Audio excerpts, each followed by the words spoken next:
오늘 우리에게 주신 하나님 말씀은 요한복음 7장 37절에서 39절까지입니다. 우리 같이 자리에서 일어나셔서 하나님 말씀 같이 합독하도록 하겠습니다. 요한복음 7장 37절에서 39절 함께 같이 봉독합니다.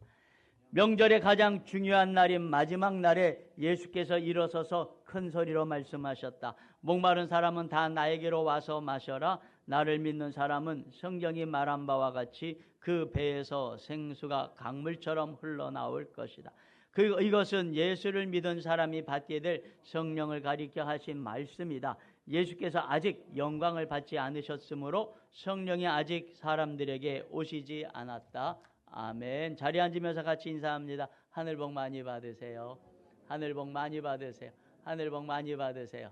하늘 복 많이 받으세요. 할렐루야. 오늘도 주님의 은혜와 역사가 우리 가운데 함께하고 계십니다. 하나님의 아낌없는 은혜가 폭포수와 같이 우리 가운데 함께하고 계십니다. 한 명도 빠짐없이 이 은혜를 누리길 주의 이름으로 축원합니다. 마음을 활짝 여십시오. 여러분들의 생각과 판단과 경험을 다 내려놓으시고 오늘 이 시간 선포되어지는 말씀이 불가능을 가능케 하시는 하나님의 말씀을 믿고 아멘 하실 때 여러분들의 인생과 삶 가운데, 저의 인생 가운데 오늘 하나님의 생수의 강이 터지는 인생 혁명의 시간이 될 줄로 믿습니다. 우리 현대인들의 염려 가운데 하나가 지구온난화 아니겠습니까? 지구가 온난화가 되다 보니까 이상기후들이 여기저기서 나타나기 시작하고 있습니다. 얼마 전에 스페인에서 홍수가 나가지고 정말 많은 사람들이 죽고 다치는 역사가 있었습니다. 그런데 이 이상기후가 다 모든 지역에 나쁜 것만은 아닌 것 같습니다. 지난 9월에 북아프리카 모로코에 100mm가 넘는 엄청난 폭우가 며칠 동안 쏟아져 내렸어요. 어마어마한 홍수지요. 100mm면 어마어마한 홍수가 며칠을 쏟아내렸는데, 근데 그것이 사막이었어요. 그 사막에 호수가 생겨버렸어요. 우리 한번 사진 하나 볼까요? 예, 저거예요. 완전히 사막이잖아요, 그렇죠? 사막에 거대한 호수가 생겨버려가지고 참 신기하죠. 사막인데 호수가 생기니까요, 거기에 싹이 나기 시작하고 생명들이 살기 시작하는 거예요. 할렐루야. 여러분, 오늘도 하나님의 은혜의 담대가 우리 가운데 폭포수같이 쏟아져서 광야 같은 인생들, 사막 같은 인생들의 커다란 호수가 생겨서 생명의 풍성한 역사가 나타나게 되길 주의 이름으로 축원합니다. 축원합니다. 하나님이 원하시면 사막에 호수가 생기는 것입니다. 하나님이 원하시면 광야에도 길을 내시고, 하나님이 원하시면 광야 같은 인생에 생수의 강이 터져 나오게 될 줄 믿으시길 주의 이름으로 축원합니다. 하나님이 하시면 우리 인생에 역사가 일어나는 것입니다. 예수님께서 세상에 오신 것은 우리의 삶에 하나님의 나라를 주시기 위함입니다. 하나님의 나라를 뭐 여러 가지로 표현할 수 있고 또 이야기할 수도 있겠지만, 단순하게, 가장 단순하게 표현하자면 네 글자로 정리될 것 같습니다. 신기질행. 신나고 즐겁고 기쁘고 행복한, 그것이 바로 하나님의 나라입니다. 여러분 다 예수님 믿으십니까? 하나님의 나라가 임하였습니다. 여러분의 인생과 삶이 매일매일 신나고 기쁘고 즐겁고 행복하십니까? 행복하게 될 줄로 믿습니다. 행복해야 됩니다. 예수님을 만나고 경험하고 이적과 기사를 체험하고 그래도 신나고 즐겁고 기쁘고 행복하지 않은 사람들이 있어요. 여러분, 신앙생활을 좀 제대로 잘하고 있으면 하나님의 나라가 이미 임했어야 돼요. 하나님의 나라는 멀리 있는 것이 아니라 예수님께서 너희 가운데 있다고 말씀하셨잖아요. 이미 너희 가운데 임하였다고 말씀하셨잖아요. 주님 우리에게 주시고자 원하시는 하나님의 나라는 죽어서 가는 천국이 아닙니다. 그건 이미 보장되어진 것이고 이 땅 가운데서 하나님의 나라가 체험되어지고 경험되어져야지 되는 것입니다. 그런데 신앙생활을 하고 있으면서도 예수님을 믿는다고 하면서도, 예수님을 영접했다고 하면서도 나의 인생과 삶 가운데 하나님의 나라가 경험되어지고 체험되어지지 않고 있다면은 내 믿음과 신앙에 문제가 있는 것입니다. 우리가 읽은 성경 말씀 7장 말씀에는 예수님을 직접적으로 만나고 체험하고 말씀을 듣고 이적과 기사와 표적을 체험하고 경험한 사람들이 여러 종류가 나오는데, 근데 그 사람들이 한결같이 인생이 행복하지 않아요. 3절에서 4절 보면은 예수님의 형제들이 나옵니다. 그들은 예수님과 어려서부터 같이 먹고 자고 같이 생활하고 뒹굴면서 예수님을 경험했던 사람들 아니겠습니까? 여러분, 그런데 3절에서 4절 말씀은 이 형제들이 예수님께 뭐라고 말하냐면, 형님 곧 큰 명절이 있는데 형님 그렇게 유명해지고 싶으시면 이번 명절에도 예루살렘에 올라가서 사람들 앞에 한번 잘난 척 해보세요. 이런 식으로 얘기를 합니다. 왜 여기 나사렛 땅 갈릴리에 계속 계십니까? 예루살렘 사람 많은 데로 올라가세요. 이렇게 이야기합니다. 예수님의 형제들이. 왜 예수님의 형제들이 그랬냐면 5절 말씀에 예수님의 형제들까지도 예수를 믿지 않았기 때문이더라. 여러분, 예수님을 만나고 경험하는 것하고 예수님을 믿는 것하고는 별개예요. 오늘 또 둘째로 보면 이 13절 이하에 나오는 사람들인데 예수님을 찾아다녀요. 그런데 드러내놓고 예수님을 믿는다고 이야기하지는 않아요. 왜냐하면 이 사람들은 두려움이 있어요. 무슨 두려움이 있냐면은 유대인들이 자신들을 해코지 하면 어떡할까 하는 두려움이 있어서 드러내놓고 믿지는 않고 예수님을 찾아다니는 그런, 이걸 뭐라 그래야 되나요? 숨은 성도들? 마치 우리 같은 거 이거죠. 교회 와서는 예수님을 믿지만은 말이에요, 세상에 나가서는 예수님을 드러내길 겁내는 거예요. 왜냐하면 예수님을 드러냈다가는 좀 창피할 수도 있고 손해볼 것도 같고, 왠지 예수님의 능력보다는 세상의 능력이 더 커 보이니까 그냥 그러고서 세상에서는 하나님의 나라가 경험되지 않는 사람들이 있어요. 집에서도 직장에서도 학교에서도 그 어디에서도 하나님의 나라가 경험되지 않고, 그래서 날마다 그런 생각을 하는 것이죠. 이 지긋지긋한 일상에서 좀 벗어나고 싶다. 그런 사람들이 있는 거죠. 세 번째 사람들이 있습니다. 예수님께 분노하고 예수님을 죽이려는 사람들이에요.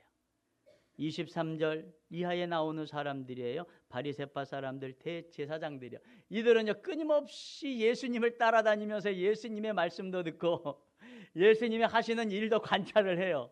우와, 오병이의 역사가 있었네. 우와, 무리를 걸었대네. 병든 자를 고치고 죽은 자를 살려냈대네. 그거를 찾아다니면서 계속 관찰을 해요. 그 예수님의 말씀을 계속 들어요. 그런데 그들의 마음속엔 예수님의 표적과 기사와 이적이 나타나면 나타날수록 그들은 예수님에 관한 증오심이 더해지고 예수님을 죽일 궁리를 하는 것, 참 이상하지 않아요? 여러분, 예수님을 체험한다고 해서, 예수님을 경험했다고 해서, 이적과 기사와 표적을 보았다고 해서 예수님을 믿는 게 아니에요. 그들은 누구보다도 성경을 잘 알고 있고 말씀을 잘 알고 있어요. 그러나 말씀을 잘 알고 있으면은 그들이 알고 있는 그 말씀의 지혜와 지식이 도리어 예수님을 죽게 만드는 분노하는 사람들이 되어버린 거예요.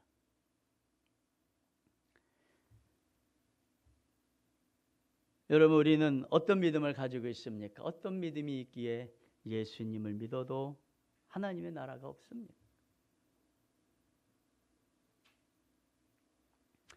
이들의 공통적인 특징은 예수님을 알기는 아는데 믿지 않는다는 거예요. 믿지 않는다. 이들의 특징은 신앙적인 열심은 있는데 예수님을 자꾸만 머리로만 이해하려고 그래요. 자기의 수준에서만 자꾸만 이해하려고 하는 신앙인들이에요. 여러분, 이런 믿음과 이런 신앙은 생수의 강이 흐르지 않습니다. 이런 믿음과 이런 신앙은 하나님의 나라가 그들의 삶 가운데 임하지 않습니다. 오늘 우리가 말씀을 잘 듣고 저와 여러분들의 삶의 이 배는 뭡니까? 영혼의 배예요. 개역 개정 성경은 속사람이라 그럽니다.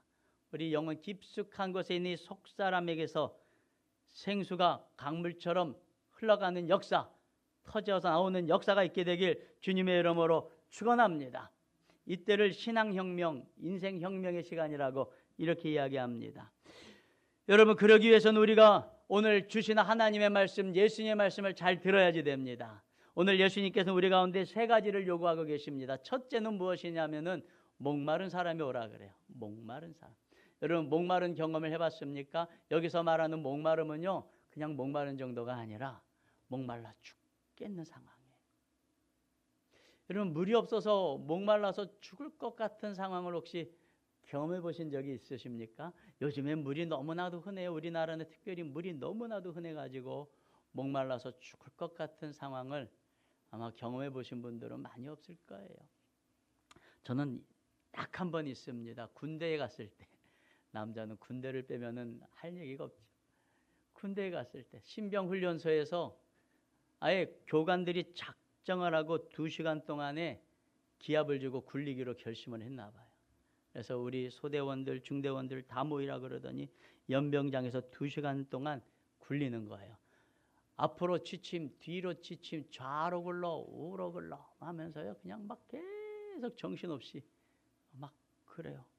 제대로 못하면 가가지고 막 발로 차면서 굴리는 거예요. 한강철교, 원산폭격 이런 거 아시죠?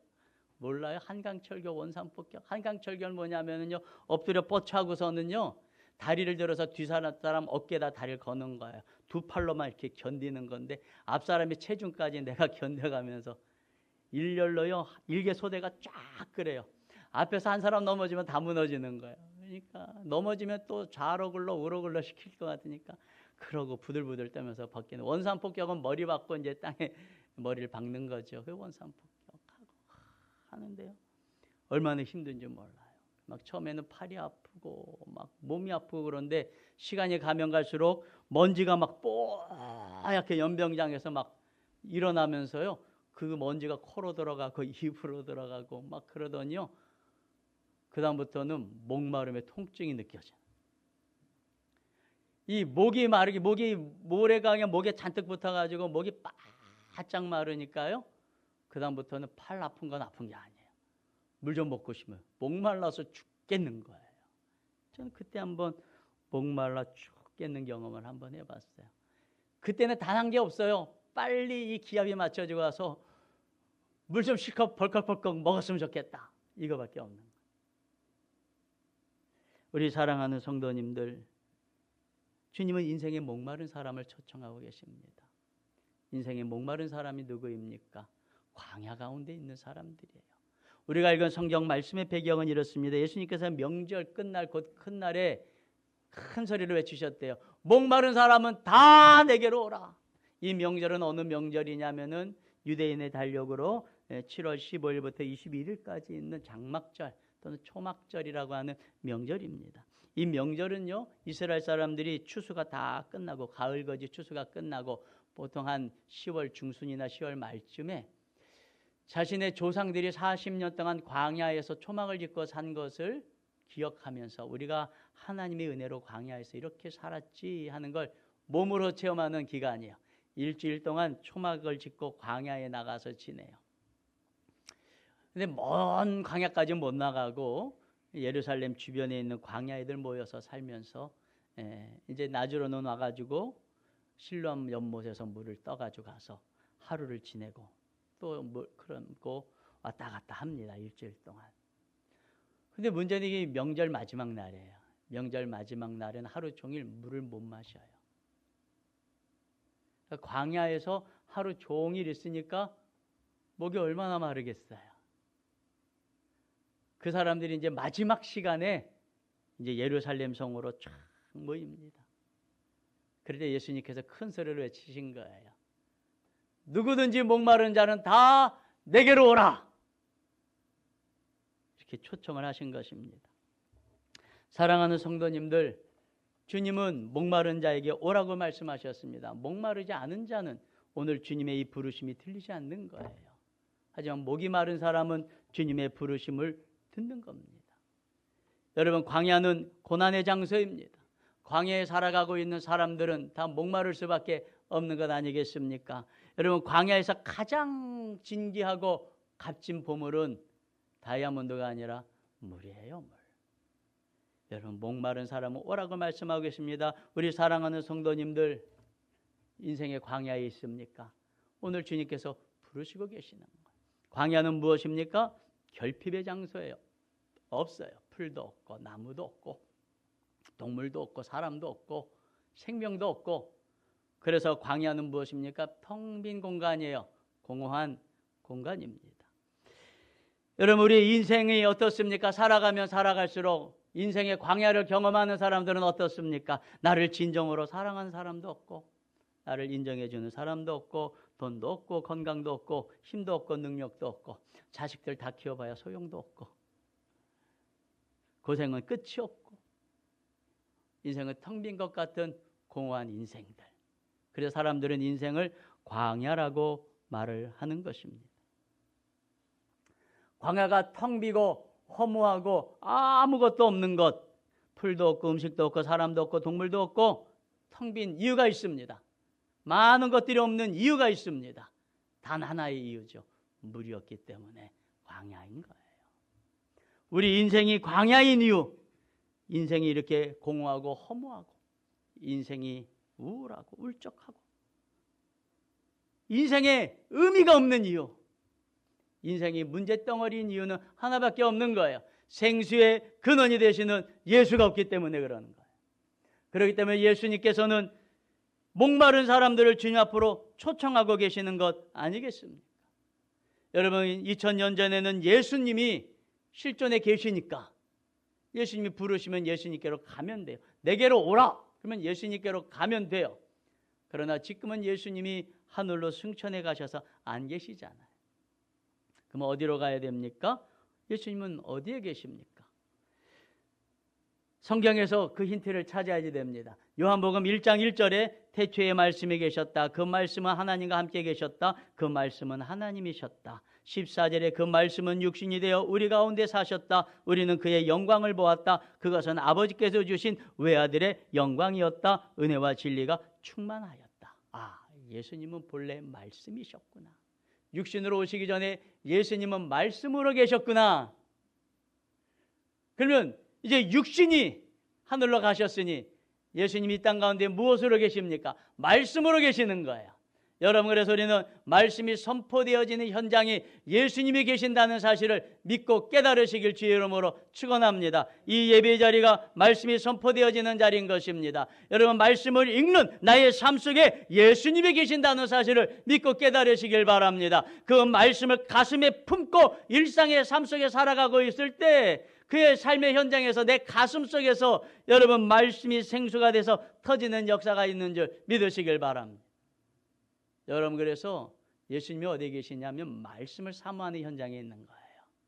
어떤 사람이 목마른 사람입니까? 예수 그리스도의 말씀에 목마른 사람들이 목마른 사람인 거예요.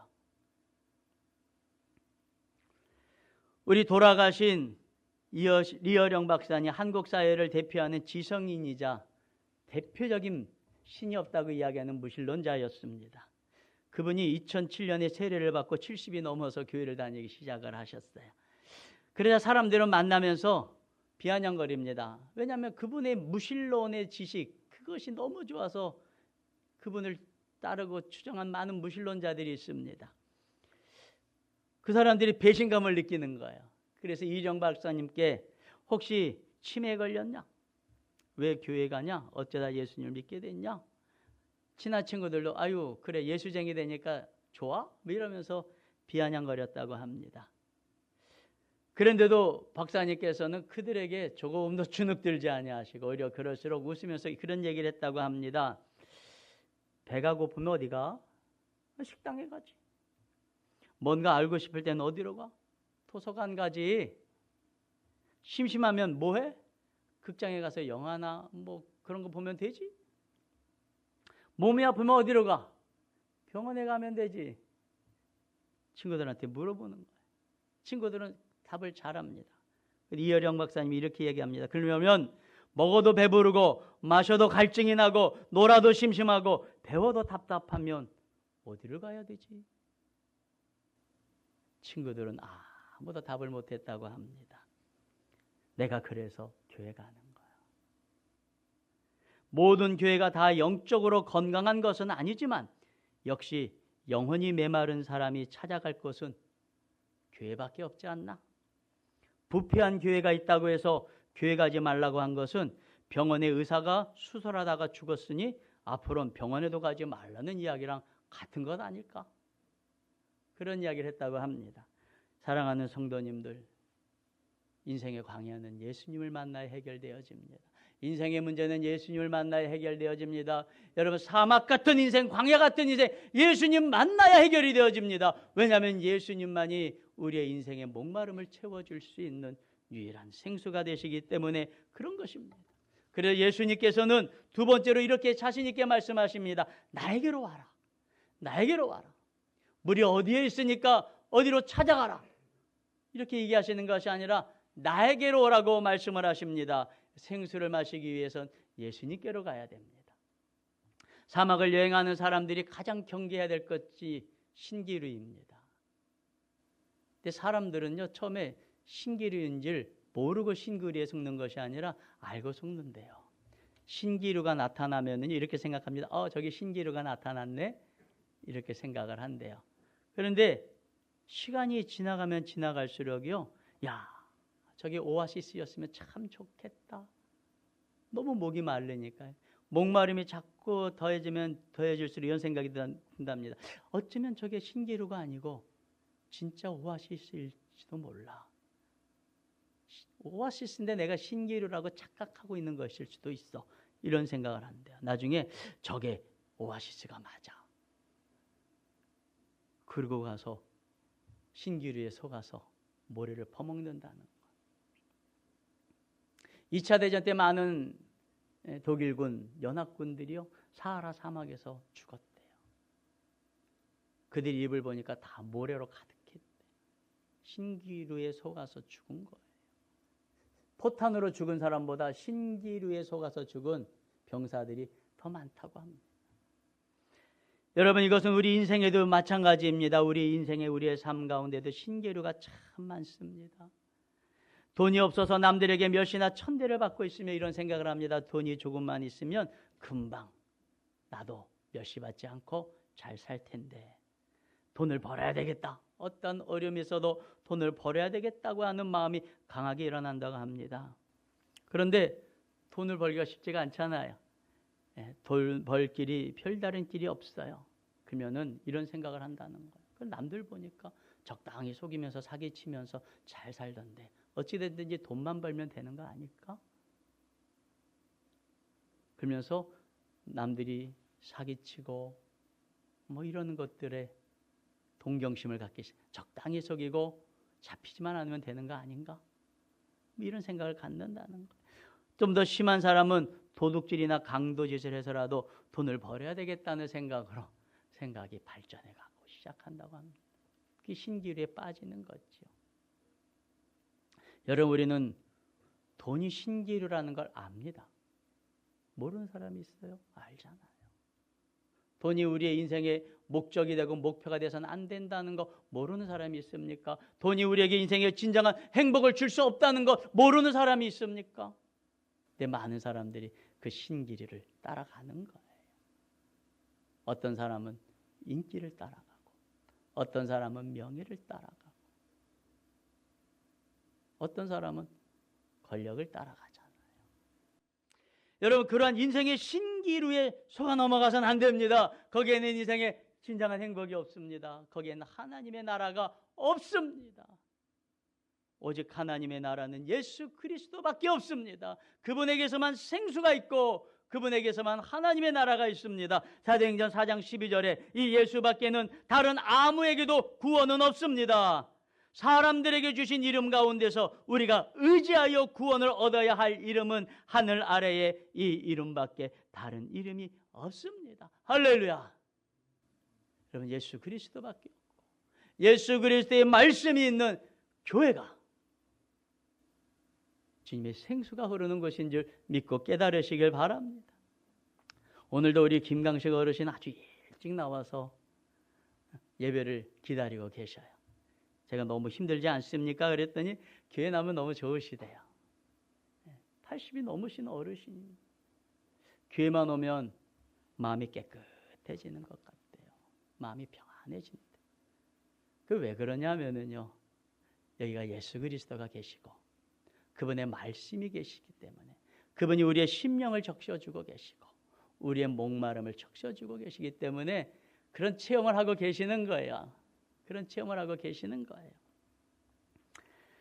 여러분, 자꾸만 말씀을 봐라, 성경 공부를 하라 하는 여가 여기 있는 거예요.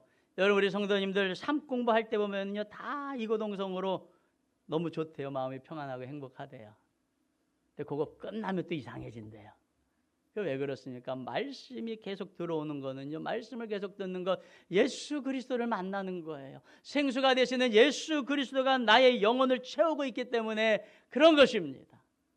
우리 성도님들 말씀을 사모하시길 주의 이름으로 축원합니다. 세 번째로, 예수님께서는 나를 믿는 사람은 성경이 말한 바와 같이 그 배에서 생수가 강물처럼 흘러날 것이다, 이렇게 말씀하십니다. 따라해 보세요. 나를 믿는 사람은 그 배에서 생수가 강물처럼 흘러나올 것이다. 아멘. 여러분, 예수님이 우리에게 원하시는 것은 생수를 마시는 게 아니라 생수가 강물처럼 흐르는 거예요. 예수님이 우리에게 원하시는 삶은 생수를 마시는 인생이 아니라 생수가 이 영혼 깊숙한 곳에서 강물처럼 콸콸콸콸콸콸 흘러나오는 그러한 인생이 되는 것입니다. 여러분, 믿음에는 차원이 있고 종류가 있습니다. 다 같은 믿음, 다 같은 차원이 아닌 거예요. 예수님을 영접하는 것은 이거죠. 목말라 죽어가는 사람이 물을 마신 거예요. 그래서 죽을 사람이 어떻게 해요? 살아난 거예요. 이게 예수님을 영접한 거예요. 예수님을 영접하면 죽은 사람이 산 사람이 사망에서 생명으로 옮겨지는 역사가 있는 겁니다. 할렐루야. 여러분, 그러나 또 목이 마르잖아요. 또 목이 마르고 또 목이 마르고, 물 한 잔 마시고 영원히 물 안 마시는 사람이 어디 있어요? 물 마시고 나서 시간 지나면 또 목이 마르고 또 목이 마르고 그러는 거예요. 그러니까 예수님께서는 아예 물의 근원이 되보라는 거예요. 물의 근원이신 예수 그리스도가 이 안에 계셔서 생수가 강물처럼 흘러나와서 너도 영원히 목마르지 아니하거니와 그 강물이 흘러가는 것, 성경의 이름과 같이 에스겔서 36장에 여러분, 에스겔에게 성전에서부터 물이 나오기 시작하더니 강물이 되어가지고 말씀이요 콸콸콸콸콸 흘러가니까 여러분, 광야에 나무가 없던 곳에 나무가 자라고 과일이 열리고 동물들이 모여들고 그 강물이 갔는데 아라비아 죽은 광야에서 바다에 물고기들이 튀어서 막 살아가기 시작하는 생명이 풍성한 강물이 되는 거예요. 우리 인생이 풍성해야 돼요. 우리 인생이 신나고 즐겁고 기쁘고 행복해야 돼요. 예수님은 이거를 원하고 계십니다. 여러분, 그러면 여기서 나를 믿으라는 말은 무슨 말씀입니까? 이미 예수 그리스도를 알고 만나고 경험한 사람들에게 나를 믿으라고 말씀한 이 믿음은 무엇입니까? 예수 그리스도께서 바로 나의 주인이십니다. 온 우주와 천하 만물의 창조주가 되시는 하나님이심을 믿으라는 거예요. 그분이 나의 인생의 주인이 되어 주셨으니까 나의 인생을 책임져 주실 것을 믿으라는 거예요. 할렐루야. 요한복음 7장 앞에는 뭐가 있냐 하면은요, 요한복음 7장 앞에 뭐가 있을까요? 6장이 있습니다. 6장이 있어요. 6장에는 무슨 말씀이 있냐면은요, 예수님이 하신 일이 기록되어져 있는데 무슨 일이냐면은요, 물고기 2마리, 보리빵 5개로 남자만 5,000명이 넘고 한 2만 명이 넘는 거죠. 그들이 먹고 12광주리가 남았대요. 이런 초자연적인 능력을 행하시는 예수님이라는 거예요. 그 예수님이 누구라는 얘기예요? 하나님이시라는 이야기를 6장은 하고 있는 거예요. 또 거기에 무슨 이야기가 있습니까? 한밤중에 풍랑을 만나서 죽어가는 제자들을 향하여 무리를 걸어오셔가지고 그 제자들을 구원해내시고 풍랑을 잠잠케 하시는 예수님의 이야기가 나옵니다. 여러분 얼마나 허무맹랑한 이야기고 여러분 이러한 신화적이고 전설적인 이야기가 어디 있어요? 그러나 이것을 믿으라는 거예요. 봤으면 믿으라는 거예요. 들었으면 믿으라는 거예요. 경험했으면 믿으라는 거예요. 나 예수 그리스도가 너희가 그렇게 유대인들보다 약한 존재가 아니야. 숨어서 믿을 그럴 존재가 아니야. 나를 드러내서 자신 있게 믿어봐. 나는 바로 바다를 잠잠하게 하고 오병이의 역사를 일으키고 온 우주와 천하 만물을 지으고 창조한 태초부터 계셨던 바로 그 하나님임을 믿으라는 겁니다. 그 하나님이 나의 인생의 주인이 되어주시고 나를 책임져 주신다는 사실을 믿어보라는 것입니다. 그럴 때 생수가 강물처럼 터져 나오는 거예요. 어제 우리 다니엘 기도에 간증하신 정민교 목사님, 여러분 꼭 한번 보셨으면 좋겠어요. 뭐 다른 간증도 다 좋지만 이 간증은 저와 여러분들이 꼭 봐야 될 간증의 이야기예요. 유튜브나 이런 거를 잘 못하시는 분들이 계셔서 간단하게 설명드릴게요. 하지만 할 수 있는 대로 다니엘 기도해갖고 유튜브 한번 찾아서 꼭 보셔요. 9번째 날 다니엘 기도의 내용을 보셔요. 이분은 이렇습니다. 어려서부터 태어났는데 어머니는 뇌전증 환자예요. 우리 옛날에 그걸 뭐라 그래요? 뇌전증을 그냥 이렇게 쓰러져서 발작을 일으키는 그걸 요즘에 뇌전증 간질 옛날엔 간질에 요즘에 이제 뇌전증 장애라고 얘기를 하는 그런 장애죠. 뇌전증 장애를 가진 어머니예요. 본인 위에 누님이 있었는데 그 어머니가 뇌전증으로 쓰러지는 바람에 갓난아기를 얻고 가다가 그 아이가 어머니한테 깔려서 질식사해서 죽었대요. 아버지는 그 일 때문에 속상해갖고 매일매일 술만 먹고 아이들을 괴롭히고 아내를 괴롭혀요.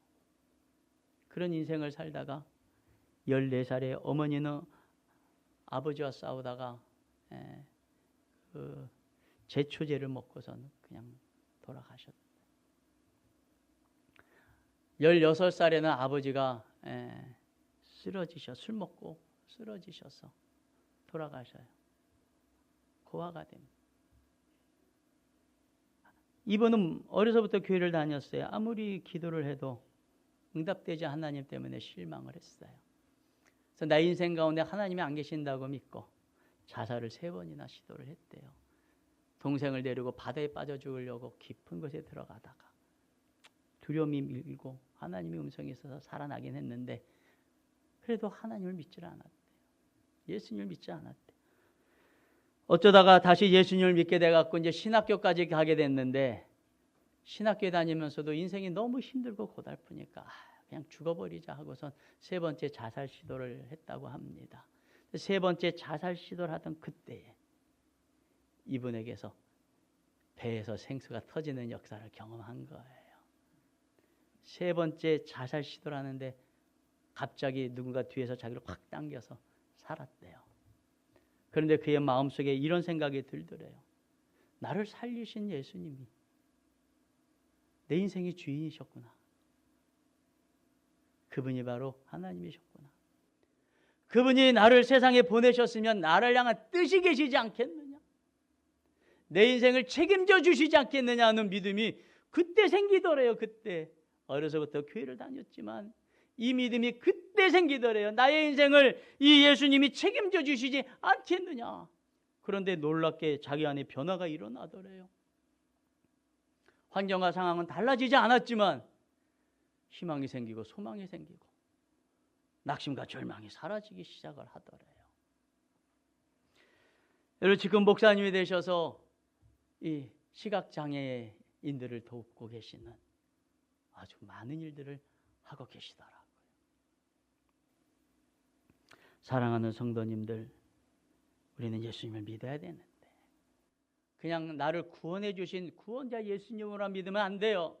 내 인생을 책임져 주시는 나의 주인 되어 주시고 하늘과 땅을 만드시고 창조하신 그분이 바로 나의 하나님이심을 믿으시길 주의 이름으로 축원합니다. 그 믿음이 있을 때 생수가 터지기 시작하는 거예요. 생수가 터져나오기 시작하면은요, 나의 인생에서 하나님으로 채워져요. 결핍이 채워져요. 하나님으로 채워지니까 인생의 결핍이 사라지더래요. 우리 정민교 목사님 말씀이 하나님으로 채워지니까 결핍이 사라지니까 기쁨이 생기고 즐거움이 생기고. 13살 연상인 시각장애를 가진 아내를 만났어요. 다 반대하는데도 자기는 너무 좋더래요. 지금 너무 행복하게 산대잖아요. 우리 사랑하는 성도님들, 여러분들, 저와 여러분들의 인생의 가운데 생수의 강이 터져나오게 되길 주님의 이름으로 축원합니다. 우리 저 사진을 다시 한번 보시겠습니다.